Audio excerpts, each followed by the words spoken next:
Hello বন্ধুরা, এটা আমার সেকেন্ড মিনি ব্লগ। আর এই ব্লগে আমি দেখাবো যে আমি আমার বান্ধবীর সাথে যাবো বাজারে। তো চলো যাই। এবার আমি বাজারে যাওয়ার সময় রাস্তায় আসলাম, তো ও চলে আসলো, তো আমরা দুজনে বাজারের উদ্দেশ্যে গেলাম। তো যেতে যেতে আমরা এত হাসি মজা করতে করতে বাজারে যাই, আর আমরা মাঝে মাঝেই বাজারে যাই, ঠিক আছে। তো এত হাসি মজা করতে করতে আমরা কখন যে বাজারে পৌঁছে যাই আমরা নিজেই বুঝতে পারি না। তারপরে চলে আসলাম টেস্ট অ্যান্ড বাইটেও, আমাকে নিয়ে গেল। আর গরমের জন্য আমাকে একটু কোল্ড ড্রিঙ্ক খেতে বললো, তো আমি স্প্রাইট নিলাম, ও কোকোকোলা নিল। তো একটু চেয়ার্স করতে বলছে, ও বুঝতে পারছে না, ঠিক আছে। তারপরে আমি খেয়ে নিলাম। আমার স্প্রাইটটা তো পছন্দ, মানে আমার ঠান্ডা জিনিস পছন্দ না।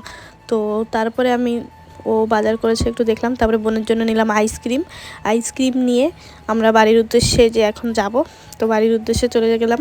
তো তারপরে আমি বাড়ি এসে ইউনিবিক নামে একটা বিস্কুট, এটা খুবই টেস্টি একটা বিস্কুট, মাত্র 5 টাকায়।